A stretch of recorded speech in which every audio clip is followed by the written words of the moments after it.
warahmatullahi wabarakatuh. Perkenalkan, saya Yeni Setiati, Kepala Sekolah Dasar Negeri 18 Sungai Kakap, Kabupaten Kuburaya, Provinsi Kalimantan Barat. Pada tahun 2023 yang lalu, setelah melihat rapor pendidikan kami, ada beberapa indikator prioritas yang capaiannya masih rendah. Bagi saya, ini merupakan tantangan yang harus segera diperbaiki karena rapor pendidikan adalah cerminan layanan sekolah yang sudah diberikan.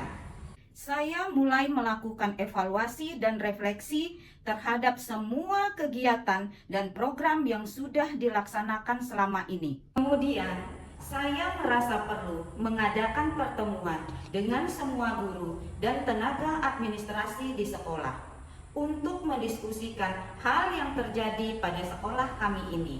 Kami menganalisis rapor pendidikan untuk indikator prioritas yang capaiannya rendah. Kami berdiskusi untuk membenahi indikator yang rendah tersebut.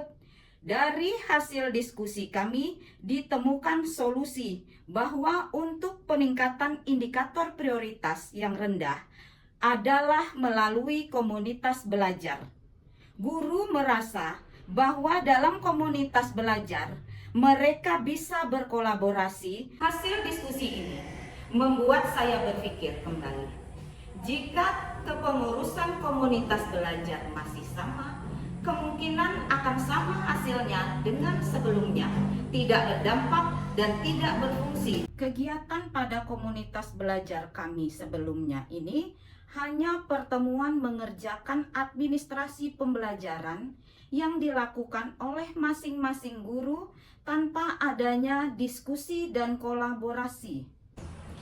Berdasarkan permasalahan yang terjadi pada komunitas belajar kami, saya sebagai kepala sekolah perlu melakukan perubahan untuk perbaikan. Maka saya berinisiatif untuk membentuk tim kecil yang akan menggerakkan komunitas belajar kami. Saya memilih 3 orang guru berdasarkan pemantauan kinerja kesehariannya, yaitu dapat menggerakkan guru-guru, selalu berbagi praktik baik, budaya belajarnya tinggi, mampu memfasilitasi kegiatan komunitas belajar. Terbentuklah tim kecil yang terdiri dari 4 orang, saya sendiri dan 3 orang guru tadi. Tim kecil inilah yang akan menjadi pengurus komunitas belajar. Tim kecil ini saya beri julukan si kecil penggerak komunitas belajar di Sekolah Dasar Negeri 18 Sungai Kakap. Langkah awal kami sebagai tim kecil berdiskusi mencari langkah yang tepat untuk mengaktifkan kembali komunitas belajar kami agar berfungsi dan berdampak pada peningkatan rapor pendidikan kami.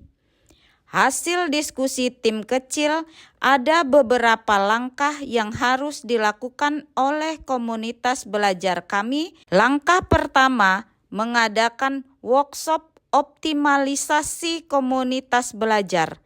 Di sini, tim kecil mengajak semua guru dan tenaga administrasi untuk menyadari pentingnya komunitas belajar sebagai wadah berkolaborasi. Langkah kedua, tim kecil bersama semua guru dan tenaga administrasi merumuskan tujuan yang ingin dicapai oleh komunitas belajar, kemudian menyusun program kerja dan jadwal kegiatan. Langkah ketiga, tim kecil bersama anggota komunitas belajar melaksanakan serangkaian kegiatan yang ada pada program dan berdasarkan jadwal yang sudah disusun. Langkah keempat, tim kecil melakukan evaluasi dan refleksi terhadap setiap kegiatan yang sudah dilaksanakan. Setelah berjalan semua kegiatan pada komunitas belajar kami, terlihat adanya peningkatan kompetensi guru dan berdampak juga pada kegiatan pembelajaran yang dilaksanakan guru sudah memberikan layanan pembelajaran kepada peserta didik dengan baik. Pembelajaran sudah berpusat kepada peserta didik dan hasil belajar peserta didik juga meningkat.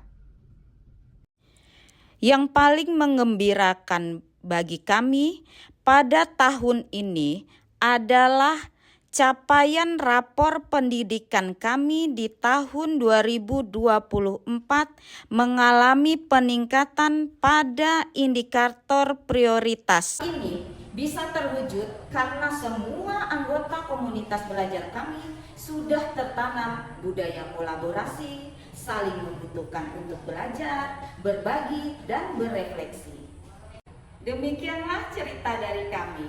Setiap tantangan pasti bisa diatasi selama ada upaya bersama akan menghasilkan yang terbaik.